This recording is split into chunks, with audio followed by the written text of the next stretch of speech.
Salve pessoal, o tema de hoje é ICMS sobre os combustíveis. Eu vou falar para vocês a respeito qual que é o impacto da tributação na formação do preço lá do combustível, mais precisamente da gasolina que nós pagamos no posto de combustível.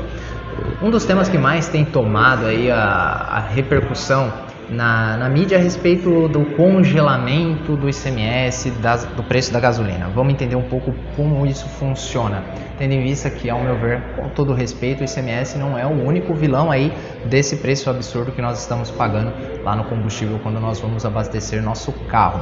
Pessoal, o ICMS incidente sobre combustíveis, e aqui mais precisamente sobre a gasolina, ele incide em duas modalidades. O ICMS normal, que é aquele tributo que incide sobre a circulação de mercadorias, mas também o ICMS incide sobre combustíveis na modalidade de substituição tributária.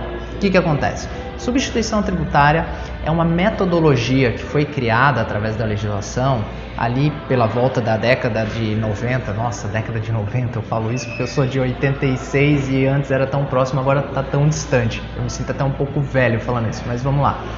Que tem por objetivo o quê? Na época era coibir a sonegação, ou seja, a omissão de receita por parte dos contribuintes. Por quê?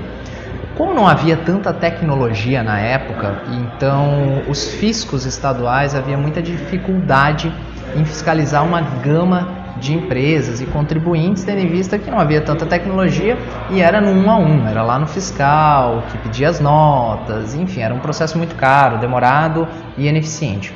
Lá por volta do final da década de 90 foi criada a sistemática da substituição tributária com o objetivo do quê? De simplificar. Ou seja, eu atribuí a responsabilidade de recolhimento do ICMS através de alguns personagens, alguns atores da relação comercial. Por exemplo, atribuída a responsabilidade para o fabricante ou importador da mercadoria, que são os primeiros da cadeia, a recolher o ICMS até o consumidor final. Sim, Marcos, uma relação comercial não tem fábrica, fábrica vende para distribuidor vende para o varejista vende para o consumidor final? Num cenário de temperatura e pressão, sim. Então, qual foi o objetivo? Eu estabelecendo o primeiro da cadeia, que é o fabricante, a recolher o ICMS até o consumidor final, eu faço o quê? Eu diminuo o campo de atuação e de fiscalização. Por exemplo, quantos distribuidor de combustível tem comparado com quantos postos de combustível tem? Quantos refinarias possui num estado, entendeu? E quantos postos de combustíveis possui? Então eu reduzo muito o campo de atuação e eu posso usar esse exemplo para outros segmentos. Quantas fábricas de veículo existem em determinado estado? E quantas revendas existem? Então vocês viram que com isso, né, no caso você consegue visualizar a redução do campo de abrangência, ou seja, eu simplifico muito. Tá? Mas Marcos, como que o cara lá na primeira fase da relação comercial consegue recolher o ICMS que teria várias outras e cada pessoa tem uma margem, tem um custo operacional na formação de preço? Seguinte, a substituição tributária, como eu falei, é trazer a responsabilidade desse primeiro, recolher o ICMS até o consumidor final, não o contribuinte, que são os pagadores de tributos, que sou eu, é você, lá na última ponta da cadeia, e foi criado a margem de valor agregado, que é o quê? É um estudo realizado por empresas especializadas que elas verificam a diferença entre o preço da indústria e o preço que chega no varejo.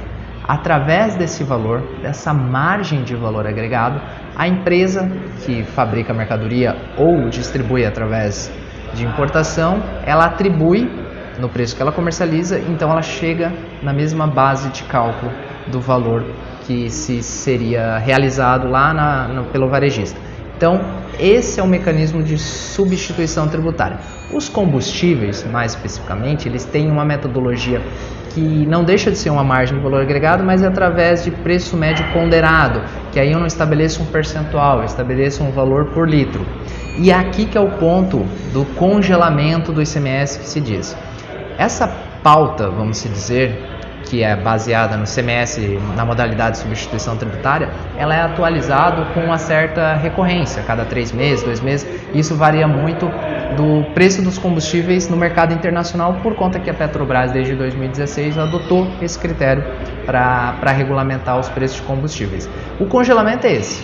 Os estados deixaram de atualizar essa base de cálculo, ou seja, esse valor dessa pauta, para que o efeito lá na ponta, né, porque a gente sabe, é formação de preço, aumenta o valor, isso vai para o preço e vai para quem vai lá no posto de gasolina abastecer.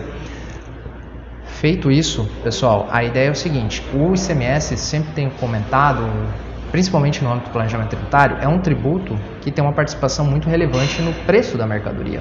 Se nós pegarmos os combustíveis, mais precisamente, no caso da gasolina, Santa Catarina, por exemplo, a alíquota para a gasolina é 25%, o óleo diesel é 12%, então tem esse suposto equilíbrio.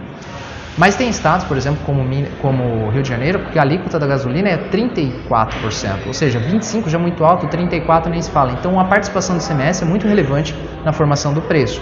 Se eu considerar que além do ICMS possui o PIS, COFINS, que eles também têm uma modalidade de recolhimento, que é através do recolhimento monofásico, que também muito parecido com a substituição tributária, eu trabalho com alíquotas diferenciadas, e no caso da gasolina também tem a CID, isso chega, dependendo do estado, do ICMS 25%, 34% a 40%, um pouco mais do valor da mercadoria, certo? Então, pessoal, o ICMS ele tem uma participação muito relevante na formação, a alíquota é muito alta, né? Se nós trabalharmos que a alíquota média dos estados é entre 17% e 18%, o combustível ser 25%, é um tanto quanto desproporcional, e quem paga é quem está lá na ponta, porque isso é repassado através do preço. Tem a questão do congelamento. O congelamento, quando nós falarmos, então, é o congelamento do recolhimento do ICMS na condição de substituição tributária, que é esse valor que a responsabilidade é atribuída para o fabricante ou importador recolher até o consumidor final.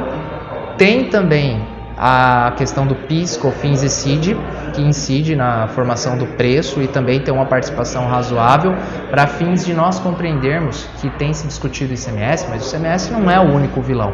Tem outros tributos, inclusive também tem a participação do preço da Petrobras e a questão do valor da própria distribuição que compõe o preço. Então, tem mais coisas aí que pode ser trabalhada na questão da Petrobras, a questão da eficiência, distribuição. Então, a gente precisa também entender o modelo de distribuição hoje de combustíveis, que ele também pesa e compõe o preço de venda.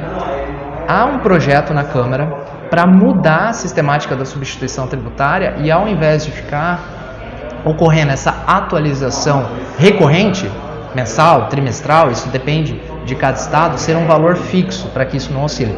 Mas isso está batendo muito forte na questão das finanças públicas, porque a gente sabe que a participação do recolhimento dos combustíveis é relevante nas finanças dos estados. Os estados estão com as contas fragilizadas e isso tem gerado um embate muito grande. Já foi aprovado uma proposta de alteração, mas nós vamos monitorar para ver como vai ser o deslinde dessa situação do ICMS e da tributação sobre combustíveis, e nesse caso especificamente eu falei sobre a gasolina. Pessoal, até o próximo vídeo.